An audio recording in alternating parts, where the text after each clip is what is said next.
안녕하세요. 여러분은 잠들기 한두 시간 전에 무엇을 하세요? 스마트폰을 하지 않으세요?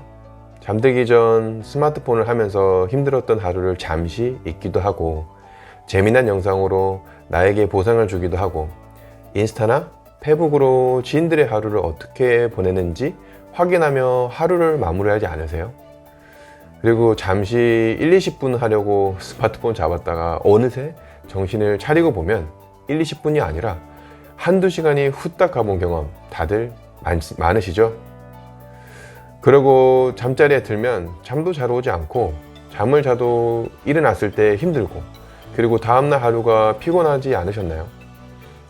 그리고 오늘부터 스마트폰을 하지 않고 바로 자야지 라고 생각했다가도 다시 어제와 똑같이 스마트폰을 부여잡고 있는 자신을 발견한 적 많지 않으세요? 어떻게 하냐고요? 저도 그랬거든요. 우리가 잠들기 전 스마트폰이 육체적으로, 정신적으로, 심리적으로, 그리고 생물학적으로 아주 좋지 않다는 걸 알면서도 우리는 왜 스마트폰을 끊지 못하고 잠자기 전에 계속 하게 되는 걸까요? 우리가 스마트폰을 조작하고 있지만 정작 정신을 차려보면 스마트폰이 우리를 조종하고 있다고 느낄 때가 많잖아요. 저도 예전에는 잠들기 전 스마트폰을 꼭 하고 자는 습관을 가지고 있었어요. 그래서 그것을 끊기 위해서 정말 다양한 방법을 시도했었죠. 그리고 실패도 많이 했죠. 그런데 지금은 더 이상 잠자기 전 스마트폰을 하지 않아요. 어떻게 했냐고요? 오늘 그 이야기를 모두 해보려고 해요. 오늘의 이야기가 잠자기 전 스마트폰을 끊으려고 하시는 분들에게 정말 많은 도움이 되실 거라고 확신해요.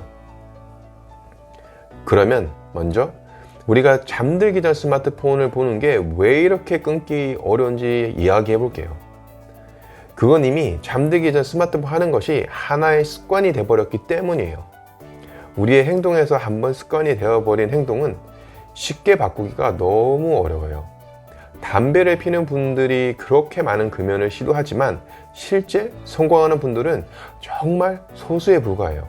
심지어 흡연하는 분들이 금연이 몸에 해롭다는 사실을 알고 있으면서도 그걸 끊지 못하죠. 이처럼 우리는 잠들기 전 스마트폰을 하는 게 몸에 나쁘다는 것도 알고 있지만 끊지 못하는 게 같은 이유에서예요.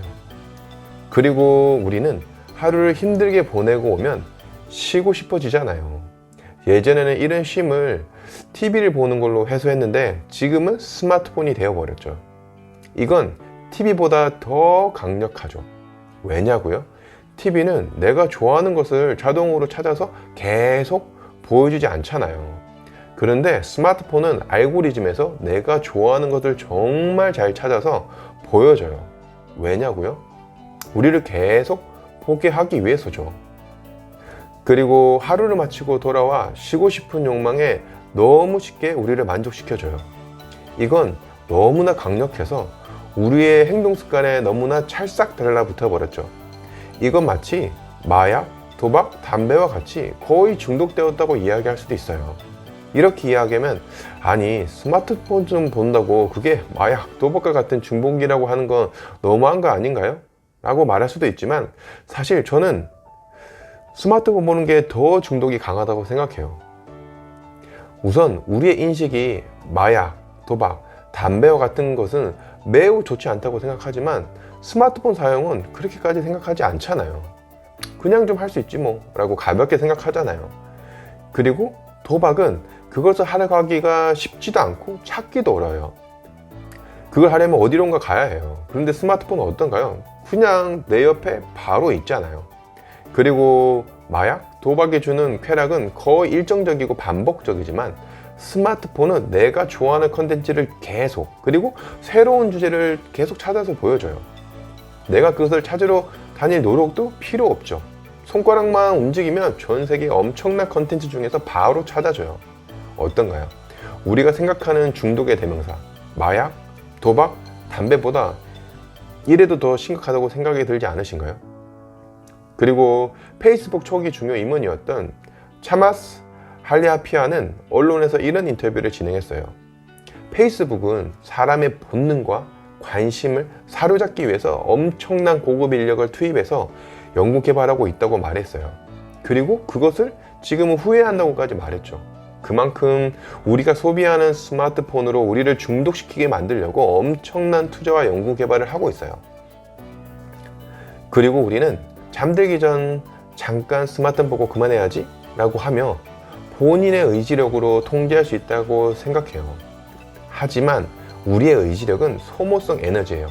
그래서 의지력은 하루 중에서 아침이 가장 강하게 작동하고 하루를 보내고 나면 수많은 결정, 그리고 스트레스, 그리고 인내 등을 통해서 집에 돌아왔을 때는 우리의 의지력은 바닥이에요. 그러니 저녁에는 의지력으로 뭔가를 한다는 건 사실 거의 불가능하다고 봐야 해요. 그러니 본인의 의지력을 믿지 마세요. 사실 하루를 힘들게 보내고 돌아온 우리에게는 휴식과 쉼이 반드시 필요해요. 그런데 우리는 스마트폰이 휴식이라고 생각하지만 이건 휴식이 아니라 우리의 정신과 육체를 더 망치는 행위라는 거죠. 이미 수많은 과학적 실험으로 증명되었어요. 사실 우리 손목, 어깨, 허리, 목, 관절에도 매우 심각한 영향을 줘요. 그래서 최근에는 거북목, 손목의 터널 증후군 등 이런 관절이 좋지 않다고 말씀하시는 분들이 많잖아요. 이뿐인가요? 우리의 눈에도 심각한 영향을 줘요. 서울대학교 안과 전문의인 정진욱 교수님은 어두운 곳에서 밝은 스크린을 보면 안압이 올라가고 특히 누워있는 자세에서 보는 것은 눈에 더 안 좋다고 해요. 이것이 장시간 오래되면 녹내장의 발병 위험률이 높아지고 더군다나 녹내장은 초기에 발견되기도 어려워서 실명 위험이 매우 높아져요. 어떠신가요? 여러분의 눈과 시력은 안녕하신가요? 그런데 더 심각한 게 있어요. 여러분은 치매, 알츠하이머 같은 질병을 들으면 누가 걸리는 질병이라고 생각드세요? 나이 많으신 할아버지, 할머니가 걸리는 질병이라고 알고 계시죠? 그런데 최근에는 그렇지 않아요. 이런 퇴행성 질환이 젊은 사람에도 급격히 늘어나고 있어요. 특히 심지어 10대도 걸리는 사례가 나오고 있다고 해요. 그 이유는 요즘 젊은 사람들이 수면의 시간 그리고 질이 예전보다 안 좋아져서 그랬다고 하고 그 원인 중에 하나가 스마트폰이라고 해요. 그러면 만약 여러분이 치매나 알츠하이머 질병에 걸리면 어떻게 될까요? 제가 저의 지인의 경험을 하나 소개시켜 드릴게요. 지인의 아버지가 알츠하이머병에 걸리셨어요. 그래서 기억을 점점 잃어가셨죠. 처음에는 집 전화번호, 집 위치 등 일상의 사소한 것부터 잊기 시작하다가 나중에는 가족도 알아보지 못하시게 되셨어요. 그래서 어쩔 수 없이 요양원에 모셨는데 나중에는 어머님도 알아보지 못하시고 본인이 결혼을 했다는 사실도 잊어버리신 거예요. 그래서 거기에 요양원에 있는 다른 아주머니와 손을 잡고 연인처럼 다니는 모습을 어머니가 보셨다고 해요. 그 이야기를 들은 지인의 가족들의 마음은 어땠을까요? 특히 어머니의 가슴은 아마 찢어지셨을 거예요. 저도 그 이야기를 들으니 너무 가슴이 아프더라고요. 그래서 저도 더 뇌건강이랑 스마트폰 사용에 대해서 생각하게 되더라고요. 특히 이런 뇌질환은 본인보다 우리가 사랑하는 우리 주변인 사람들이 훨씬 더 힘들더라고요. 왜냐하면 육체는 건강하지만 정신이 아프니까요. 물론 나중에는 정신이 아프기 때문에 육체도 아파오더라고요. 그러니 여러분은 어떠세요? 그런 자신의 모습을 한번 상상해 보세요. 괜찮으시겠어요? 여러분은 그런 일이 없을 거라고 생각하시나요? 정말요? 그러면 이런 우리에게 해로운 잠들기 전 스마트폰을 어떻게 끊으면 좋을까요? 가장 먼저 내가 왜 자기 전 스마트폰을 끊으려고 하는지 본인만의 이유를 명확하게 하는 게 매우 중요해요. 아무리 몸에 좋지 않다는 과학적 이야기를 하더라도 본인을 그걸 받아들이고 이유를 가져오지 않다면 자기 개발 할아버지가 와도 바꿀 수가 없어요. 흡연하는 분들을 보면 알잖아요.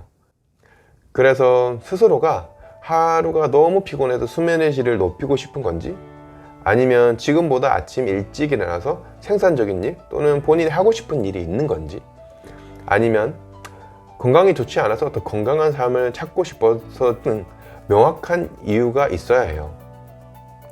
저는 운동을 좋아하고 테니스를 하고 있었어요. 그런데 할 수 있는 시간이 아침 새벽 시간밖에 없었거든요. 그러니 아침에 일찍 일어날 수밖에 없었죠. 그리고 스마트폰 때문에 늦게 자면 운동하고 한 하루가 사실 너무 피곤하더라고요. 그래서 스마트폰을 자기 전에 끊어야겠다는 이유가 생겼어요. 사실 테니스는 혼자 하는 운동이 아니라 내가 나가지 않으면 파트너가 운동을 못하기 때문에 제가 안 나갈 수가 없었던 거예요. 그러니 더더욱더 저녁을 일찍 자는 게 필요했죠. 이제 여러분만의 이유가 명확히 생기셨다면 스마트폰을 끊는 것을 한 번에 완수한다고 생각하시면 안 돼요. 한 번에 스마트폰을 끊는다고 생각하기보다는 작은 단위로 나눠서 시도해 보세요. 처음에는 하루를 도전해 보세요. 그리고 성공하면 3일, 그리고 일주일, 그리고 2주일, 그 다음에 한 달, 단계별로 늘려가 보세요.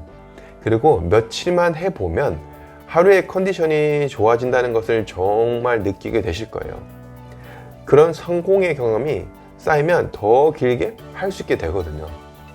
그리고 우리가 갑자기 하던 행동을 평생 하지 않는다고 생각하면 사실 너무 막막하잖아요. 그런데 오늘 단 하루만 해볼까? 라고 생각하면 이건 누구나 할 수 있잖아요. 이런 하루가 쌓여 여러분의 인생이 될 거예요. 추가로 추천하는 방법은 이런 도전을 혼자 하기보다 함께하는 사람을 찾아보세요. 저는 이걸 사실 와이프와 함께 했어요. 그러니 서로에게 너무 좋은 자극과 효과가 있더라고요. 제가 스마트폰을 하면 페널티도 있어서 와이프에게 벌금을 내기도 했어요. 그래서 벌금도 여러 번 냈죠. 돈을 내는 것은 아까웠지만 혼자 할 때보다 미션의 지속력과 성공률이 월등히 높아지더라고요. 만약 함께 있는 가족이 없으신 분이라면 친구 중에서 함께 할 사람을 모아서 서로 인증사진을 올려보세요. 그리고 앞에서 이야기했지만 의지력으로 하지 마세요. 우리의 의지력은 소모적인 에너지예요. 그러니 환경 설정을 해보세요. 스마트폰을 더더욱더 사용하기 힘든 환경으로 만들어 보세요. 일정 시간 이후에는 스마트폰 사용을 불가능해지는 특정 앱을 설치하거나 집에 들어왔을 때 스마트폰 충전을 눈에 보이지 않는 곳에 놔두세요. 스마트폰이 우리 눈에 보이는 것만으로도 하고 싶은 욕구가 생기게 되실 거예요. 그러니 눈에 보이지 않게 치우는 것이 무엇보다 중요해요. 그리고 스마트폰 하던 시간을 다른 걸로 해보세요. 이 시간을 다른 전문가나 채널에서는 책을 봐라, 공부를 해라, 생산적인 것을 하라고 이야기하지만 사실 책을 읽힐까요? 스마트폰 하고 싶은 마음이 계속 있는데 책이 눈에 들어오지 않잖아요. 오히려 책을 보고 있다 보면 스마트폰을 보고 싶은 욕구가 계속 올라와서 결국에는 스마트폰을 잡고 있더라고요. 저는 그랬어요. 그래서 저는 이걸 강력히 추천해요. 뭐냐면 그냥 잠자러 들어가세요. 잠을 자면 스마트폰 생각도 나지 않을 뿐더러 우리의 컨디션도 좋아져요. 그리고 어느 정도 자리가 잡히고 스마트폰을 하고 싶은 욕구가 어느 정도 사라지면 그때 책을 봐도 괜찮아요. 이제 책을 보더라도 스마트폰을 하고 싶은 생각이 안 나더라고요. 그래서 저는 이제 책을 보고 있어요. 그리고 어느 정도 보고 있다가 졸리거나 취침 시간이 되면 잠자리로 가면 되죠. 그런데 바로 잠자리로 가더라도 잠이 오지 않는 분들이 아마 많으실 거예요. 그런 분들을 위해서 추천하는 방법은 그 저녁 시간에 운동하는 것을 추천해요. 그런데 운동 중에서도 두뇌를 깨우는 운동이 있다고 해요. 달리기, 헬스와 같은 운동은 우리의 몸이나 두뇌를 깨워서 수면에 방해가 되니 몸과 근육을 이완시키는 운동을 하는 게 필요해요. 요가나 필라테스 같은 운동이 좋고 그리고 가장 좋은 운동은 수영이라고 해요. 정말 수영을 한번 하고 오면 온몸이 피곤해서 바로 고아라 떨어지실 거예요. 그리고 수영이 좋은 이유가 수영을 다 하고 나면 샤워를 다 하고 집에 오기 때문에 집에서 샤워를 하지 않고 뒷정리만 어느 정도 하고 나면 바로 잠자리에 들 수 있어요. 그러니 더 잠을 잘 잘 수 있겠죠. 그리고 가장 중요한 마지막 이야기인데요. 위의 도전을 한 번에 성공할 거라고 생각하지 마세요. 분명히 실패하실 거예요. 한 번에 성공한다고 생각하기보다 이걸 포기하지 않고 나만의 방법으로 바꿔가며 계속 시도하는 것이 더 중요한 것 같아요. 사람마다 자기한테 맞는 방법이 다 다르잖아요. 우리 모두가 아는 유명한 과학자인 아인슈타인이 이런 이야기를 했다고 해요. 어제와 똑같이 살면서 다른 미래를 기대하는 것은 정신병 초기 증세다. 그러니 오늘 지금부터 바로 당장 시작해보세요. 내일 아침부터 드라마틱한 변화를 느끼지는 못할 수 있어요. 그렇지만 그런 작은 변화가 쌓여서 어느 순간 이제 오늘 하루가 예전보다 덜 피곤하네? 그리고 아침에 일어나는 것이 예전보다 힘들지 않네? 라는 것을 분명히 느끼게 되실 거예요. 제가 그랬거든요. 스마트폰이 여러분을 조종하는 주인이 아니라 여러분이 스마트폰을 통제하는 진정한 주인이 되시기를 응원하며 오늘의 영상을 마치도록 할게요. 다음에 또 만나요.